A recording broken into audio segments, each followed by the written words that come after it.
So this morning, as I was waking up with my guy, we were talking about humanity in the future, as we sometimes do at 6:30 in the morning.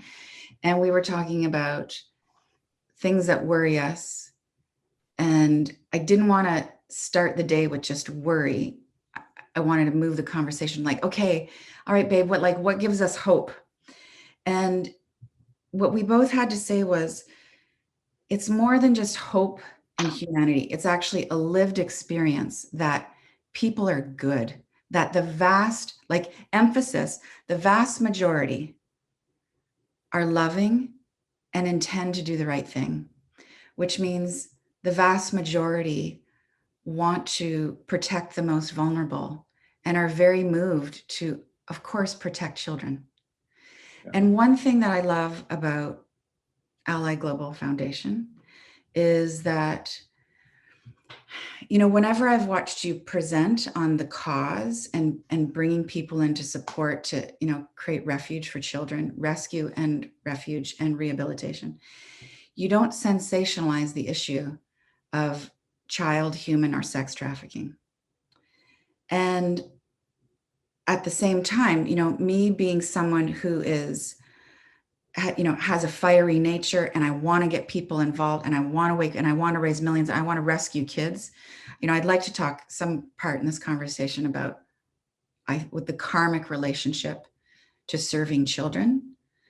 I also feel that there is a need to not shock people, but like really wake us up with the facts. So can you start there? First of all, like give us the basics. Randy Watson, founder of Ally Global Foundation. What is human trafficking? Thanks for having me here. I want to start just by agreeing with everything that you said, that I believe the essence of humanity that we do want to protect and we want to do good, and I think that's really the essence of where we started, is that we believe that every child deserves safety and freedom, and it's like should be like the common bond between everybody, is that we can start there. Human trafficking is, at a high level, it's the recruitment, transportation, anything to do with moving a person through coercion or force, deception, and benefiting from the control of that person. And I think a misconception is that, well, that has to happen across borders, but it can happen within one building. It can happen by, a parent or a guardian just controlling a kid or an individual. So it doesn't have to cross borders for it to be trafficking. It has to do with somebody taking control over somebody else and then benefiting from that control. And is Ally focused I know we're focused mainly on children. Can you give us the age range? Yeah, we're focused mainly on children, but women and children, anyone that's really vulnerable. But the youngest kids that we have in care right now are two. So we go from 2 years old to about 25. So can you explain to us why a 2-year-old would have to have been rescued? Yeah, there's a mix of circumstances. In the best case scenario, it's a preventative case where maybe their sibling was trafficked, and so we've got guardianship over their sibling. We have cases where young girls became pregnant in brothel situations or abusive situations, and they had their child within a brothel. We have a young girl that was raised for the first 2 years of her life under the bed of her mother. And then we have cases that's becoming more and more common where children are being abused at a young age, at an infant age. And that's happening at an alarming rate, increasing because of digital exploitation. And so that's really why the such a young age comes into care for us. Can you talk to me about digital exploitation? Yeah, so the proper term for it is online sexual exploitation of children, or OSEC.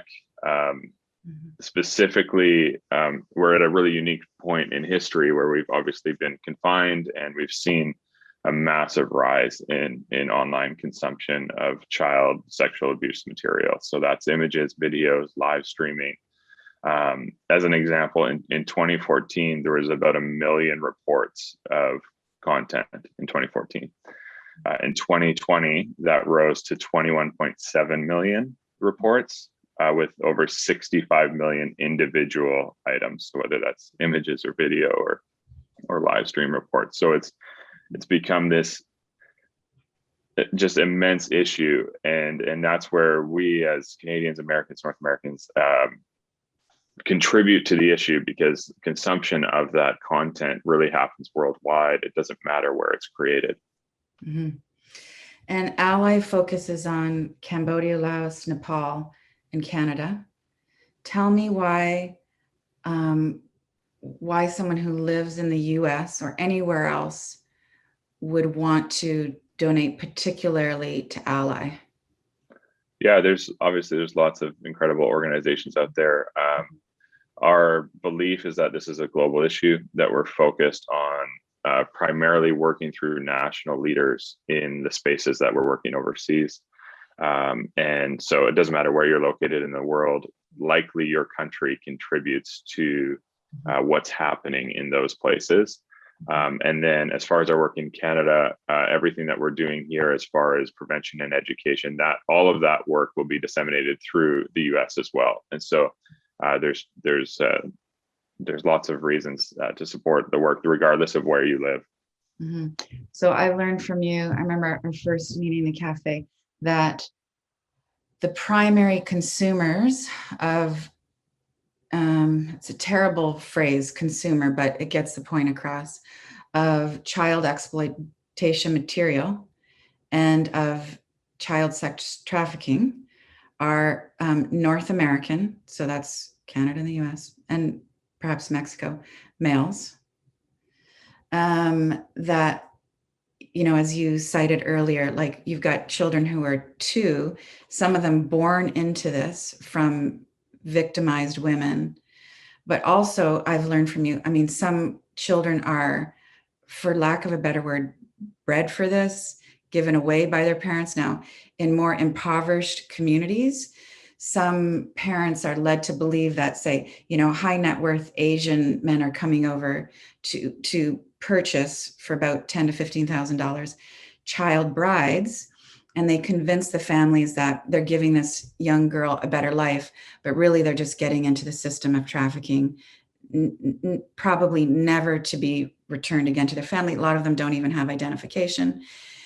So I got that, and I see what's happening in Nepal, but then, and it still feels far away. And then you break it down for me with what's happening in the shopping mall, like 20 minutes from my house, and Kingsway Street, which is 5 minutes from my house, of girls who, these are girls who go to school. They're lower, middle, upper class, full range of societal class.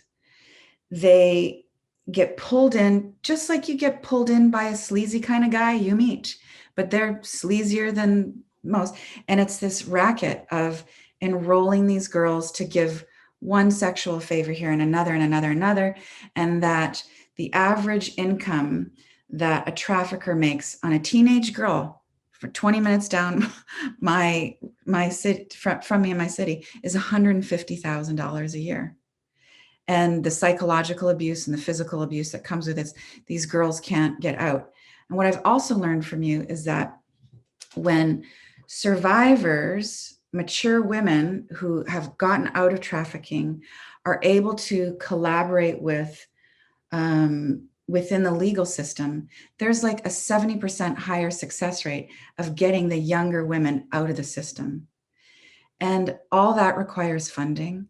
I think the last stat I got from you was like one caseworker in the city of Vancouver, and this is common also in the US, is looking after like 200 and some young people and trying to get them rescued and placed and rehabbed. It's one person. Like, this should be as important as technology and political campaigns and Yeah. I don't have to tell Yeah, you. yeah, Yeah. yeah. I think there obviously there's differences in every country, but there's so many similarities, and whether we want to believe it as, North Americans or not, like, we attach stigma to people that have gone through these types of situations, and we look for another reason for why they ended up there or how they ended up there. And I think we continue to do people a disservice and an injustice by not believing and supporting survivors, and putting them in places where they have the authority to actually create change, because truly they're the ones that can speak to it the best. Mm-hmm. So before we talk about Refuge, I want to tell you a common response I get from people when I talk to them about human child sex trafficking. There's a level of shock and denial and disbelief that prevents people from doing anything. So they sit in their denial when I say, look, we could fill multiple rehabilitation homes with 2 and 3-year-old children. They can't even believe it. Like in our neighborhood, children whose parents let people come over and violate the children on a daily basis, like can't get it. And so there's this freeze response. And they don't know what to do. I say, you can donate some money. I have a legit, formidable on the ground organization, just like $20 a month. Do it because you feel connected, do it to absolve your conscience, do it to burn some karma, whatever. And there's still this, unless I can make a big dent, I can't crack my heart open to feel the pain. So like, what can people who are just in shock do? Yeah, you have to accept it. I think that's the hardest part, because it breaks you because you don't want to believe that it exists. Mhm. That's my perspective, I think. And but once you allow it to hit you, then I think you have to be compelled to action. You have to have some level of conviction to do something about it, because we all have the ability to do that. And that can be in a really small, simple way, like 5, 10, $20 a month, or some of your time towards an organization that's actually involved here. But until the majority of people actually choose to do something about it, it's not going to change, because it kind of remains hidden in plain sight, because it's hard to enter into that space of like something that's so vile and hard to really comprehend. And I think that's the step that we all need to take, is to understand that yes, this does happen. It is happening. There's statistics that show that in whatever community that you're in, that you're watching this. And so it's our responsibility as humanity to step in and really be advocates for people in these situations. And the simplest way we can do that in North America is by supporting financially people that are on the front lines doing the heavy lifting side of the work, for sure. My personal belief is that if we put all of our energy into protecting and rehabilitating children, everything else would take care of itself, because you generate so much goodwill, so much common ground. You would be seeding the future with wellness. Climate change might just take care of itself. Political will might bend toward the arc of morality. Like so many good things would come from just this singular focus, which is why I'm all here for Ally. Basically, I'm up for Ally and planting trees. And yeah, I think between kids and oxygen, we would be okay. So tell us about Refuge. Yeah, the Refuge is, well, first, thank you. Thank you Mm, for just being about this stuff. I agree. I think it's the one thing we can also easily unify on as kids, yeah. and protecting children. So let's do that together. The Refuge is, it's just our community of monthly supporters. The reason behind it is that we really believe in long-term care for these kids. So in order for them to heal at their pace, to not be dropped into a system that has certain outcomes projected on them, it's really about their individual healing journey and supporting that. And so we do that through a community of people called the Refuge, who are committed to seeing kids become whole again after going through really significant trauma. And so so that's our community. We want to create an opportunity for anyone that's involved in that to ask questions about our work and engage in a deeper way, and really be informed on what this is. Yeah, you guys are amazing that way with building relationships with your donors. Okay, so here's what people need to know. From April 14th to the 21st, if you become a member of Refuge, $5, $10, $20 a month, $100, whatever feels good for you. We've got a donor behind the scenes who's going to match all those funds. So your money gets doubled between April 14 and 21. We're out for 100 members. You guys are modest. I'm like, let's go get 10,000 members today. We can do this. And the call to action from myself and my team is that if you register during the campaign, we'll give you a $20 gift card to spend in our shop. So you can go get meditations, you can go get books, you can use it towards all my Danielle stuff. And by the way, $20 is the same as just a monthly donation to Refuge. And you can redeem it. We'll put all this in the notes, support@daniellelaporte.com.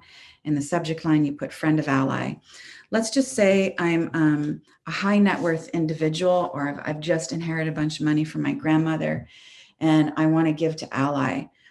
Can I specify where my ally money goes? If I want to give you $10,000 or $150,000, can I just put it in a specific direction? Yeah, absolutely. Yeah, if you want to give a larger sum, then we can put it towards a specific project, and we can have that conversation with you in any of the countries that we work in. Right. And there's lots of different needs. So I could put it towards the documentary that you're working on. I could put it towards the housing that you want to create on Vancouver Island. I could put it towards the buildings and educational centers you want to build in Laos, Nepal, and Cambodia. Yeah? Yeah, that's right. So many places. Okay. I want to end with a prayer, if that's okay with you. So yeah, absolutely. This is a prayer. It's called the Shanti Deva prayer. And Shanti Deva was, he was like the influencer Buddhist monk of his time. And this is a prayer about asking for the strength to protect other people. This is really a prayer about refuge. And what I love about this prayer is, well, it's all about inclusiveness. But what I know to be true is, like, if I ask my soul or my seen or unseen forces to help me give refuge to other people, I know that I will be given refuge. It's kind of like a double dip. So you may be doing it for yourself, you may be doing it for somebody else, but in the end, we all get the strength we need to, like, hold each other through these times. So however you want to join in. May I become at all times, both now and forever, a protector for those without protection, a guide for those who have lost their way, a ship for those with oceans to cross, a sanctuary for those in danger, and a lamp for those in the dark, a servant to all those in need. As long as living beings exist and suffering afflicts them, may I too abide to dispel the misery of the world.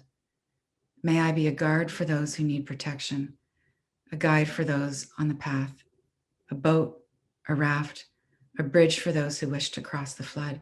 May I be a lamp in the darkness, a resting place for the weary, a healing medicine for all who are sick, a vase of plenty, and a tree of miracles. And for the boundless multitudes of living beings, may I bring sustenance and awakening, enduring like the earth and sky, until all beings are freed from sorrow and all are awakened. So be it, and so it is. So all that for the children, whatever anybody's belief system is who, like, listens in on this. My personal practice these days is, I pray for my wellness, my community's wellness, my loved one, the world, and then I just ask for specific protection for children everywhere. And there isn't a meeting I have walked out of with you, Randy, where I don't like cry in my car and give thanks. And I'm like so grateful for this work, and my heart is yours. Yeah, I think you're an angel, really. You're just a big angel, and I love you. Yeah. Thank you so much. You're a beautiful person. Thank you for all your encouragement of us. Mm-hmm. Everybody, please, $20, Refuge. Also, save the date, August 7th. We're going to do Move for Freedom. You can run, you can walk, you can swim, you can crawl, create teams. We want to raise beaucoup bucks, rescue and rehabilitate those who need the protection most, children. Yeah, thank you. Thank you. Okay.